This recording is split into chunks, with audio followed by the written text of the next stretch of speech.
Hello my dear welcome welcome welcome Rinaz happy life को आपण मानक पुणी थे स्वागत करुच्ची मो चैनल रे केमती आमे खुशी रहिबा केमती आमे सबकॉन्शियस माइंड को प्रोग्रामिंग करबा मो ताहा सिखाए आ हमर एही अवचेतन मस्तिष्क बा हमर जो छोट मुंड अच्छी जो आमर भगवान जोटा शक्ति ताको जोटा आमे समूह साइंटिस्ट माने सबकॉन्शियस माइंड कहउछंती सी तो सब बेले चले ताहारी माध्यम रे आमे जेमती स्वप्न देखू आमे सोइला अवस्था रे हमर सब शरीर चले खाद्य हजम हुए परिश्रा लगे हमको बाथरूम लगे आमे भोक लगे आमे जहा सब आमे सोइबा माने आमे जिते बळे चेतन रे न थाउ तथापि आम शरीर काम करे से जो काम करे जहा इंगित रे काम सब हेउ थाए ताहा होची अवचेतन मस्तिष्क से अवचेतन मस्तिष्क माध्यम रे आमे केमती सब बेले पई खुशी रहिबा आजिर अध्याय हला 15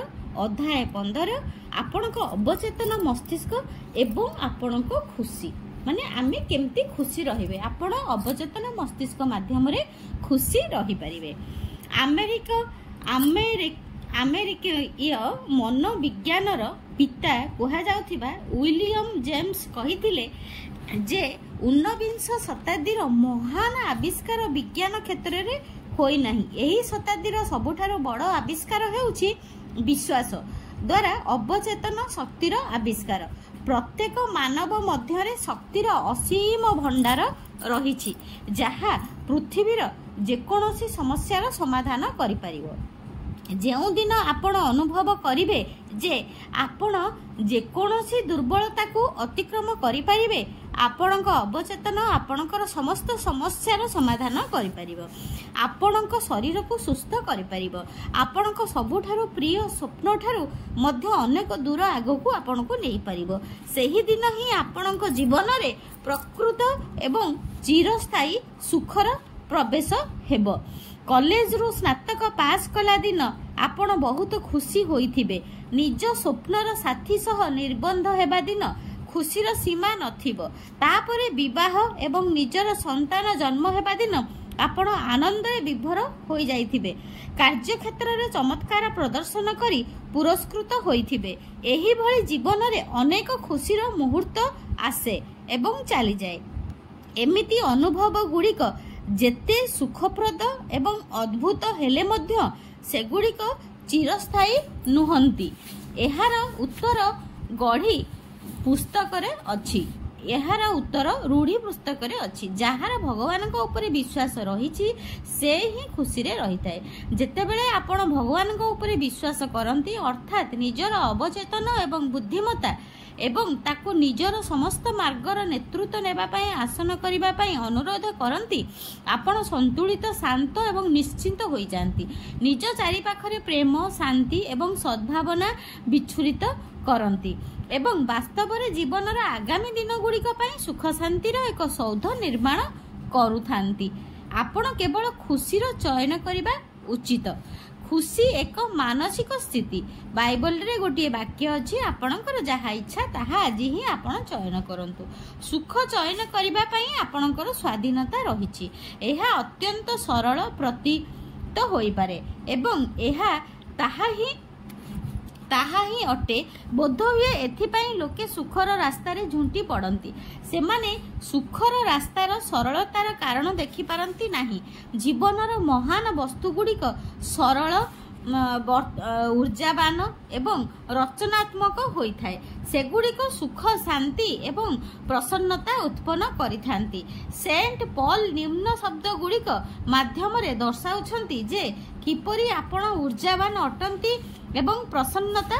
पाई पारिबे आपण केमिति सब बेले खुशी रे रही पारिबे अंतत भल भाई माने जहा किछि सत्य अटे जहा स्वच्छ अटे जहा न्याय संगत अटे जहा शुद्ध अटे जहा सुंदर अटे जहा आपणक विषय भल खबर अटे जदि किछि मध्य भल गुण अटे एवं जदि आपणकर प्रशंसा हेउछि तेबे आपण सेही सब कथा चिंता करंतु खुशी किपरि चयन करिवे वर्तमान ठारू खुशी चयन करबा आरंभ कर दियंतु एहा आपण एपरि करि परिबे सखाळे उठिबा परे निजको कुहंतु दिव्य क्रम केवल आजि नुहे एवं बरं सबुदिन मो जीवन रे दायित्व ବହନ କରୁଛି।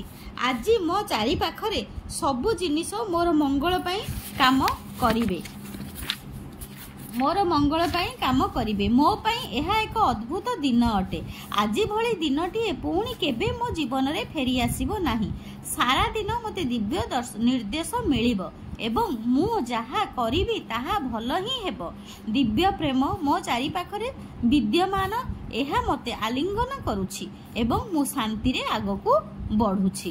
ଯେତେବେଳେ ମଧ୍ୟ ମୋର ଧ୍ୟାନ ଭଲ ଏବଂ ଗଠନାତ୍ମକ ଜିନିଷଠାରୁ ହଟି ଯାଉଛି, ମୁଁ ତୁରନ୍ତ ଭଲ ରିପୋର୍ଟ ଗୁଡ଼ିକୁ ଆକର୍ଷିତ କରୁଛି। ମୁଁ ଆଧ୍ୟାତ୍ମବାଦରେ ବିଶ୍ୱାସ କରେ ଏବଂ ମାନସିକ ଚୁମ୍ବକ ମୋ ଆଡ଼କୁ ସେହି ସବୁ ଜିନିଷ ଆକର୍ଷିତ କରୁଛି ଯାହା ମୋତେ ଆଶୀର୍ବାଦ ଦିଏ ଏବଂ ମୋର ଉନ୍ନତିର ସହାୟକ ହୋଇଥାଏ। ମୁଁ ଆଜି ଯାହା ବି କରିବି ନିଶ୍ଚୟ ସେଥିରେ ସଫଳ ହେବି। ନିଜର ପ୍ରତ୍ୟେକ ଦିନ ଏଇଭଳି ଆରମ୍ଭ କରନ୍ତୁ। ଖୁସି ରହିବା ନିଜର ଅଭ୍ୟାସ କରିଦେଲେ।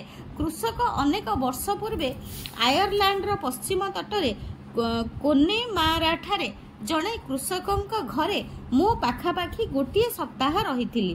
ସେ ସବୁବେଳେ ଗାଉଥିଲେ, ହୁଇସିଲ୍ ବଜାଉଥିଲେ ଏବଂ ଖୁସି ମନରେ ରହୁଥିଲେ। ମୁଁ ତାଙ୍କୁ ତାଙ୍କ ପ୍ରସନ୍ନତାର ରହସ୍ୟ ପଚାରିଲି। ତାଙ୍କ ଉତ୍ତର ଥିଲା, ଖୁସି ରହିବା ମୋର ସ୍ୱଭାବ ଅଟେ। ସବୁଦିନ ମୁଁ ସକାଳେ ଉଠିବା ସମୟରେ ଏବଂ ରାତିରେ ଶୋଇବାକୁ ଯିବା ପୂର୍ବରୁ ନିଜ ପରିବାର, ଫସଲ, ଗୃହପାଳିତ ପଶୁମାନଙ୍କୁ ଆଶୀର୍ବାଦ ଦିଏ ଏବଂ ଭଲ ଫସଲ ପାଇଁ ଭଗବାନଙ୍କୁ ଧନ୍ୟବାଦ ଦିଏ। କୃଷକ ଜଣକ ପ୍ରାୟ 40 ବର୍ଷ ହେଲା ଏଇଭଳି କରିଆସୁଥିଲେ। ଯେମିତି ଆପଣ ଜାଣିଛନ୍ତି, ଯେଉଁ ବିଚାର ଗୁଡ଼ିକ ନିରନ୍ତର ଦୋହରାଇ ଯାଇଥାଏ ସେଗୁଡ଼ିକ ଅଭ୍ୟାସରେ ପରିଣତ ହୋଇଯାଏ। କୃଷକଙ୍କ ପାଇଁ ଖୁସି ରହିବା ଅଭ୍ୟାସ ହୋଇଯାଇଥିଲା। ଆପଣ ଖୁସିରେ ରହିବାର କାମନା କରିବା ଉଚିତ। ଖୁସି ରହିବା ବିଷୟରେ ମନେ ରଖିବା ପାଇଁ ଏକ ଗୁରୁତ୍ୱପୂର୍ଣ୍ଣ ପଏଣ୍ଟ ରହିଛି। ଆପଣ ଆନ୍ତରିକତାର ସହ ଖୁସି ରହିବା ପାଇଁ କାମନା କରିବା ଉଚିତ। ଯେଉଁ ଲୋକମାନେ ଲମ୍ବା ସମୟ ଧରି ଦୁଃଖୀ, ନିରାଶ, ଅସନ୍ତୁଷ୍ଟ, ବ୍ୟସ୍ତ, ବିବ୍ରତ ରହି ଆସିଛନ୍ତି, ସେମାନେ କୌଣସି ଅତ୍ୟନ୍ତ ସୁଖଦ, ଆଶ୍ଚର୍ଯ୍ୟଜନକ, ଚମତ୍କାର ଖବର ଶୁଣି ଅଚାନକ ବହୁତ ଖୁସି ହୋଇଯାଆନ୍ତି। ପୁଣି କୁହନ୍ତି, ଏତେ ଖୁସି ହେବା ଭଲ ନୁହେଁ। ଦୁଃଖୀ ରହି ସେମାନେ ଏଭଳି ଅଭ୍ୟସ୍ତ ହୋଇଯାଇଥାନ୍ତି ଯେ ଖୁସି ହେଲେ ସେମାନଙ୍କୁ ଅସହଜ ଲାଗେ। ପୂର୍ବ ଭଳି ଦୁଃଖ, ନିରାଶରେ ଅବସ୍ଥାକୁ ସେମାନେ ଫେରିବାକୁ ଚାହାନ୍ତି। ଜଣେ ଜଣେ ଲୋକ ଅଛନ୍ତି, ବେଶୀ ହସିଲେ ବା ବେଶୀ ଖୁସି ରହିଲେ ଭାବନ୍ତି, ଆମେ ଏତେ ହସୁଛୁ, ଏତେ ଖୁସି ରହୁଛୁ, କିଛି ଦୁଃଖ ଆସିବ କି? ଏହା ହେଉଛି ତାଙ୍କ ମସ୍ତିଷ୍କର ଗୋଟେ ଭ୍ରମ। ଆଉ ତାଙ୍କୁ ଦୁଃଖରେ ରହିବା ପାଇଁ ତାଙ୍କୁ ଭଲ ଲାଗେ। ଲଣ୍ଡନରେ ମୁଁ ଜଣେ ବୟସ୍କା ମହିଳାଙ୍କୁ ଜାଣିଥିଲି ଯିଏକି ବହୁ ବର୍ଷ ଧରି ଅସ୍ଥିର ରୋଗରେ ପୀଡ଼ିତ ଥିଲେ। ସେ କହୁଥିଲେ, ମୋ ଅସ୍ଥିର ରୋଗ ଆଜି ବହୁତ ଯନ୍ତ୍ରଣାଦାୟକ। ମୁଁ ବାହାରକୁ ଯାଇପାରିବି ନାହିଁ। ମୋ ରୋଗ ଯୋଗୁଁ ମୁଁ ବହୁତ ହଇରାଣ ହେଉଛି। ସେହି ମହିଳାଙ୍କ ପ୍ରତି ତାଙ୍କର ପୁଅ, ଝିଅ, ପଡ଼ୋଶୀ ସମସ୍ତେ ବହୁତ ଧ୍ୟାନ ଦେଉଥିଲେ। ତାଙ୍କୁ ନିଜର ବ୍ୟସ୍ତତା ବହୁତ ଭଲ ଲାଗୁଥିଲା। ଅବଚେତନ ସ୍ତରରେ ସେ ବାସ୍ତବରେ ଖୁସି ହେବା ପାଇଁ ଚାହୁଁ ନଥିଲେ। ମୁଁ ତାଙ୍କୁ ଉପଚାର ଏକ ବିଧି କହିଲି। ଏଠି ଡକ୍ଟର ଜୋସେଫ ମର୍ଫି ତାଙ୍କୁ ଗୋଟେ ଉପଚାର ଦେଲେ। ତାଙ୍କ ବାଇବେଲରେ କିଛି ଉର୍ଦ୍ଧୃତାଂଶ ଲେଖି, ବାଇବେଲର କିଛି ପଦ ତାଙ୍କୁ ଲେଖି ତାଙ୍କୁ ଦେଲେ ଏବଂ କହିଲେ ଯେ ଯଦି ସେ ଏହି ସତ୍ୟତା ଗୁଡ଼ିକ ଉପରେ ଧ୍ୟାନ ଦେବେ ତେବେ ତାଙ୍କର ମାନସିକ ପ୍ରବୃତ୍ତି ନିଶ୍ଚିନ୍ତ ବଦଳିଯିବ ଏବଂ ସେ ସୁସ୍ଥ ହୋଇଯିବେ। କିନ୍ତୁ ସେ ସେଥିପ୍ରତି ଆଗ୍ରହୀ ନଥିଲେ। ଅନେକ ଲୋକଙ୍କଠାରେ ଏ ପ୍ରକାର ବିଶିଷ୍ଟ ମାନସିକ ନିଷ୍କ୍ରିୟ ଅଭ୍ୟାସ ଦେଖାଯାଏ, ଯେଉଁ କାରଣରୁ ସେମାନେ ଦୁଃଖ ଏବଂ ଦୁର୍ଦ୍ଦଶାର ଆନନ୍ଦ ନେଇଥାନ୍ତି। ଜଣେ ଜଣେ ଲୋକଙ୍କୁ ଦୁଃଖ ବି ବହୁତ ଭଲ ଲାଗେ। ଦୁଃଖ କାହିଁକି ବାଛିବେ? ବହୁ ଲୋକ ଦୁଃଖକୁ ଚୟନ କରିଥାନ୍ତି, କିନ୍ତୁ ସେମାନେ ଏହା ଜାଣନ୍ତରେ କରିନଥାନ୍ତି। ନିମ୍ନ ବିଚାର ଗୁଡ଼ିକ ମନରେ ଆଣି ସେମାନେ ଏଇଭଳି କରିଥାନ୍ତି। ଜଣେ ଜଣେ ଲୋକ ଦୁଃଖକୁ ଗ୍ରହଣ କରନ୍ତି କାହିଁକି? ସେ ଜଣାନ୍ତରେ ନୁହଁ, ଅଜାଣନ୍ତରେ ତାଙ୍କୁ ସବୁବେଳେ ଦୁଃଖୀ ରହିବାକୁ ଭଲ ଲାଗିଥାଏ। ବହୁ ଲୋକ ଦୁଃଖକୁ ଚୟନ କରିଥାନ୍ତି, କିନ୍ତୁ ସେମାନେ ଏହା ଅଜଣାନ୍ତରେ କରିଥାନ୍ତି। ଆଜି କଳା ଦିବସ, ମୋର ସବୁ କାମ ଭୁଲ ହୋଇଯିବ, ମୋତେ ସଫଳତା ମିଳିବନି। ମାନେ ଦିନ ଆରମ୍ଭ ପୂର୍ବରୁ किछि किछि लोक थांती निज विषय खाली खराब कथा ही कहती समस्ते मोर विरोधी हो जाउछंती व्यवसाय खराब चली एवं आगु को खराब हेबाकू जाउछि मोर सबु बेले डेरी हो जाउछि मु केते बेले भी सुजोग पाउनी से करि परिबे किंतु मु करि परिबी नाही समस्ते करि पारुछंती किंतु मु किछि करि पारु नाही एई भली भाबे बहुत नकारात्मक चिंताधारा निज प्रति रखि थांती जदि सकाळे उठु उठु आपण एभली चिंताधारा मन को आनिबे आपण सही परि अनुभव गुडी को आकर्षित करिवे एवं दुखी होई जिवे बुझिबाकू चेष्टा करंतु जे जेउ दुनिया रे आपण रहुछंती तार निर्णय अधिकांश समय रे ताहा ही होई थाए जहा सबु आपणक मनरे चली थाए रोम रो महान सन्यासी मार्क्स ऑरेलियम कहिछंती जणे व्यक्तिंकर जीवन तांको विचार निर्माण करे अमेरिकीय अग्रणी दार्शनिक एम्सनकर अनुजाई जणे व्यक्ति दिन सारा जहा चिंता करे से ताहा ही होई जाए जो विचार गुडी को आपण निजे स्वभाव अनुजाई निज मस्तिष्क रे चिंता करंती सेमानंकर अभ्यास हेउची सेमाने भौतिक स्थिति रे निजको वास्तविकता रे परिणत करिथांती एहा सुनिश्चित करंतु जे आपणक मनरे नकारात्मक विचार हारिबार खराब विचार किंबा व्यस्त विव्रत हेबार विचार न आसु निज मनरे बारंबार दोहरांतु जे आपणको आपणक चिंताधारा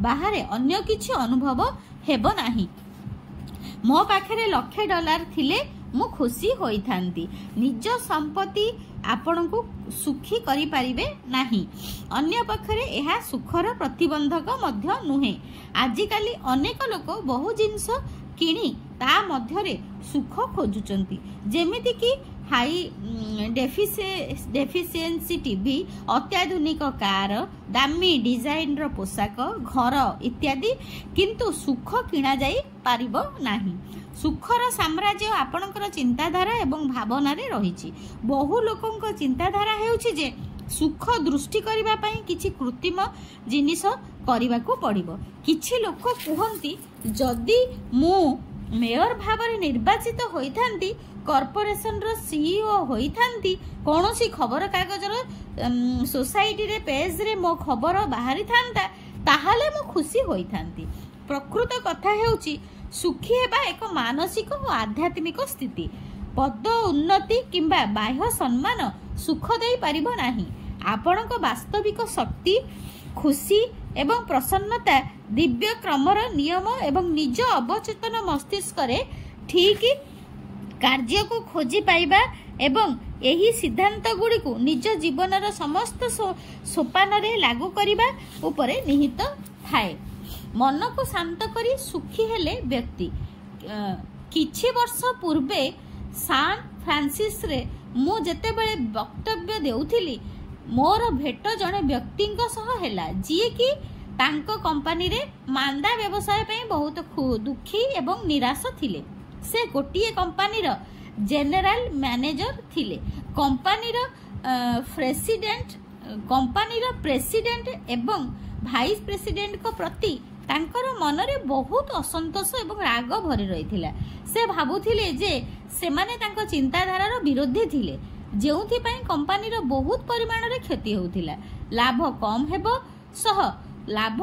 हबा सह शेयर मार्केट रे कंपनीर स्थिति निम्नगामी हेबारे लागिला एसबो चिंता व्यक्ति को घारु थिला कारण से निज शेयर उपरे कौनसी लाभांश पाई पारु नथिले से निज व्यापार रे समस्या को एही भली समाधान कले सर्वप्रथमे से सकाळे एही वाक्य को शांतिर सह स्वीकार कले आम कंपनी रे काम करुथिबा समस्त कर्मचारी सचोट सहयोग मनोभावपूर्ण विश्वस्त एवं समस्तंक पई सेमानक मनरे सद्भावना रहिछि सेमाने समस्ते एही कंपनी रो विकास कल्याण एवं समृद्धि रूपक शिकुलीर मानसिक एवं आध्यात्मिक जोड़ी मु मोर विचार शब्द एवं कार्य माध्यम रे निजर 2 जन सहयोगी एवं कंपनीर समस्त कर्मचारी को प्रेम शांति एवं सद्भावनार वार्ता पठाउछि भाइस प्रेसिडेंट एवं प्रेसिडेंट को तांको काम करिबा पई दिव्य मार्गदर्शन मिलुछि। मो अवचेतनर अनंत बुद्धिमता सबु निर्णय मो माध्यम रे नेउछंती। आमर समस्त व्यापार पारस्परिक संपर्क रे केवल सठिक काम करा जाउछि। मु प्रथमे शांति प्रेम एवं सद्भावनार दूत को ऑफिस पठाउछि। से सेठारे मते मिसाई समस्तक मनरे शांति एवं सौंदर्यर सौभाग्यर भावना सबुठारु उपरे रहिबा सुनिश्चित करूछंती। मु एही नुआ दिनर आरंभ विश्वास आत्मविश्वास एवं पूर्ण विश्वस्ततार सह करूछि। अधिकारी जनक उपरोक्त वाक्य को सकाळे 3 थर दोहरांती। जेतेबेले तांको मन को डर अथवा क्रोधर विचार आसे से निजको कुहंती शांति एवं सौंदर्य मते पूरा समय नियंत्रित करूछंती। से तांको मन को एही भली भावरे अनुशासित करिबा आरंभ कले। क्षतिकारक भावना तांको मन को आसीबा बंद होई गला। किछि दिन परे से मते एहार प्रभाव विषय लिखिथिले। कंपनीर प्रेसिडेंट एवं भाइस प्रेसिडेंट तांको कैबिन को डाकिले। तांको काम एवं नुआ गठनात्मक चिंताधारार प्रशंसा कले। एहा मध्य कहिले जे एभली व्यक्ति सेमानंक ग्रहण रे थिबारु सेमाने निजको भाग्यशाली मने करूछंती। से एहा जानी खुशी हेले जे व्यक्ति निज भितरे ही खुशी होई पारे। वास्तव रे से सेठारे कोनोसी अवरोध नथिला। किछि वर्ष पूर्वे जणे बंधु मते एक घोड़ार गप कहिथिले। जिए रास्ता रे पोता होइथिबा बाड़ी पाखरे थिबा साप को देखि डरी जाइथिला। ता परठारु जेतेबेले मध्य घोड़ाटी सेई बाट बाड़ी पाखकु जाए से अटकी जाए। घोड़ार मालिक बाड़ीटी को उपाड़ी फोपाड़ी देले एवं रास्ता को समान करदेले। तथापि किछि हेला नाही। अनेक वर्ष जाए प्रतिथर घोड़ाटी सेही स्थान रे अटकी जाए। साप एवं बाड़ी को मने पकाए से सेही स्थान रे अटकी जाए। आपणक मन किंबा कल्पना रे एही भली कोनोसी अवरोध नाही। आपणकु डर एवं चिंता पछकु टाणुछि कि आपण कौनसी काम करने पूर्व आपण को डर लगुच कि डर आपण मन भितर एक चिंताधारा। एही क्षण आपण ताकू खोली ता भितर सफलता उपरे विश्वास उपलब्धि एवं समस्त समस्या उपरे विजय भरी पारिबे। जदि आपण भितर डर भरी रही ताहले ताकू भी आपण उपाड़ी की फोपाड़ी देबे आ सेथिरे विश्वास सफलता ही भरी आ विजयर चिंता भरी दे पारिबे। मु जने एभली व्यक्ति को जानिथिली जहा व्यवसाय रे बहुत क्षति होइथिला। से मते कहिले मु भूल करिछि किंतु निज भूल को बहुत किछि सिखिछि। मु पुणी थरे व्यवसाय आरंभ करिबी एवं अपार सफलता हासिल करिबी। से तांको मनरे थिबा अवरोधर सामना कले। किछि अभियोग कले नाही बरं विफलतार रूपक बाड़ी उपाड़ी फिंगी देले। निज अंतर्निहित शक्ति रे विश्वास करी से समस्त भय एवं पुराना निराशार विचार को ध्वस्त करदेले। निज उपरे विश्वास करंतु आपण सफल हेबे खुशी हेबे। सबुठारु सुखी लोक सीए सबुठारु सुखी लोक जिए लगातार निज भितर सर्वश्रेष्ठ गुण को बारंबार सामना को आणंती। प्रसन्नता एवं सद्गुण परस्पर परिपूरक। सर्वश्रेष्ठ केवल सुखी नुहंती बरं सुखी लोके ही साधारणतः सफलतार सह जीवन बंचिबार सर्वश्रेष्ठ होइथांती। आपणक भितरे ईश्वरीय सत्ता सर्वोच्च एवं सर्वोत्तम अटे। ईश्वरक प्रेम आलोक सत्य एवं सौंदर्य अधिकरु अधिक प्रकाश करंतु एवं विश्वर सबुठारु सुखी व्यक्ति आपण ही हेबे। ग्रीस रो वैराग्य दार्शनिक एपिक्टेसन को मतरे मनर शांति खुशीर एक रास्ता अटे। सकाळे उठिबा समय रे दिन सारा एवं राति रे सोइबा जिबा पूर्वरु एहाकु ईश्वरंकर पाखकु जिबा पई प्रस्तुत करबाकू दियंतु। कोनोसी बाह्य वस्तु आपणकर नुहे एसबु ईश्वरंकर अर्पण करंतु माने भगवान को पाखरे समर्पण करंतु। सुख लाभ सोपान गुड़िक विलियम जेम्स को कहवा अनुजाई ଊନବିଂଶ ଶତାବ୍ଦୀର ସବୁଠାରୁ ବଡ଼ ଆବିଷ୍କାର ହେଉଛି ବିଶ୍ୱାସର ସ୍ପର୍ଶ ଥିବା ଅବଚେତନ ମସ୍ତିଷ୍କର ଶକ୍ତି। ଆପଣଙ୍କ ଭିତରେ ଅଦ୍ଭୁତ ଶକ୍ତି ରହିଛି। ଖୁସି ଆପଣଙ୍କ ପାଖକୁ ସେତେବେଳେ ଆସିବ ଯେତେବେଳେ ଏହି ଶକ୍ତି ଉପରେ ଆପଣ ପ୍ରଗାଢ଼ ବିଶ୍ୱାସ କରିବେ। ଯେକୌଣସି ପରାଜୟ ଉପରେ ଆପଣ ବିଜୟ ଲାଭ କରିପାରିବେ ଏବଂ ନିଜ ଅବଚେତନ ମସ୍ତିଷ୍କର ଅଦ୍ଭୁତ ଶକ୍ତି ଦ୍ୱାରା ଗଭୀର ଇଚ୍ଛା ପୂରଣ କରିପାରିବେ। ଅବଚେତନ ମସ୍ତିଷ୍କର ଆଧ୍ୟାତ୍ମିକ ନିୟମ ହେଉଛି ଯିଏ ଈଶ୍ୱରଙ୍କ ଉପରେ ବିଶ୍ୱାସ କରିବ ସେ ସୁଖୀ ହେବ। ଆପଣ ସୁଖ ଚୟନ କରିବା ଉଚିତ। ସୁଖୀ ରହିବା ଏବଂ ଅଭ୍ୟାସ ଅଟେ ଯାହା କିଛି ସତ୍ୟ ଅଟେ, ଯାହା ସ୍ୱଚ୍ଛ ଅଟେ, ଯାହା ନ୍ୟାୟସଙ୍ଗତ ଅଟେ, ଯାହା ଶୁଦ୍ଧ ଅଟେ, ଯାହା ସୁନ୍ଦର ଅଟେ, ଯାହା ଆପଣଙ୍କ ବିଷୟରେ ଭଲ ଖବର ଅଟେ।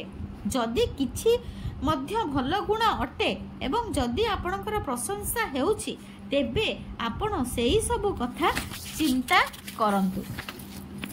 ଆପଣ ପାଇଥିବା ଆଶୀର୍ବାଦ ପାଇଁ ଦିନରେ ଅନେକ ଥର ଧନ୍ୟବାଦ ଦିଅନ୍ତୁ। ଏହା ବ୍ୟତୀତ ପରିବାରର ସମସ୍ତ ସଦସ୍ୟ, କାର୍ଯ୍ୟକ୍ଷେତ୍ରରେ ସହଯୋଗୀ ଏବଂ ସବୁ ଲୋକଙ୍କ ପାଇଁ ଶାନ୍ତି, ଖୁସି ଏବଂ ସମୃଦ୍ଧିର ପ୍ରାର୍ଥନା କରନ୍ତୁ।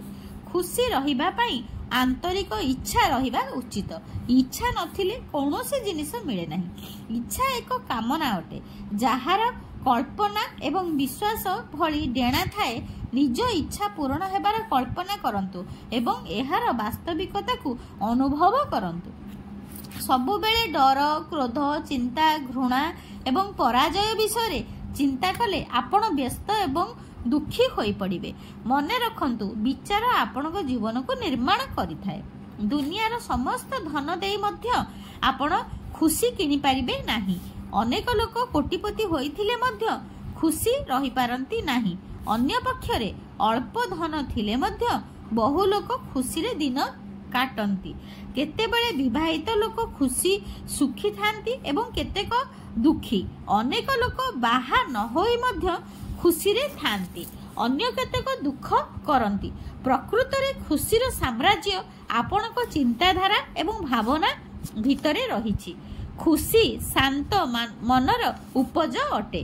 ନିଜ ବିଚାରଗୁଡ଼ିକୁ ଶାନ୍ତି, ସନ୍ତୁଳନ, ସୁରକ୍ଷା ଏବଂ ଦିବ୍ୟ ମାର୍ଗଦର୍ଶନ ଯୁକ୍ତ ରଖନ୍ତୁ। ଆପଣଙ୍କ ମନ ଖୁସିରେ ଭରିଯିବ। ଆପଣଙ୍କ ସୁଖ ଆଗରେ କୌଣସି ପ୍ରତିବନ୍ଧକ ନାହିଁ। ବାହ୍ୟ ଜିନିଷଗୁଡ଼ିକ କାରଣ ନୁହନ୍ତି, ସେଗୁଡ଼ିକ ପ୍ରଭାବ। ଆପଣଙ୍କ ଭିତରେ ଥିବା ରଚନାତ୍ମକ ନିୟମଠାରୁ ପ୍ରେରଣା ନିଅନ୍ତୁ। ଆପଣଙ୍କ ଚିନ୍ତାଧାରା ହିଁ କାରଣ ଏବଂ ନୂଆ କାରଣ ନୂଆ ପ୍ରଭାବ ସୃଷ୍ଟି କରେ। ସୁଖ ଚୟନ କରନ୍ତୁ। ଯିଏ ସବୁଠାରୁ ସୁଖୀ ଲୋକ, ଯିଏ ଲଗାତାର ନିଜ ଭିତରେ ସର୍ବଶ୍ରେଷ୍ଠ ଗୁଣକୁ ବାରମ୍ବାର ସାମ୍ନାକୁ ଆଣିଥାଏ।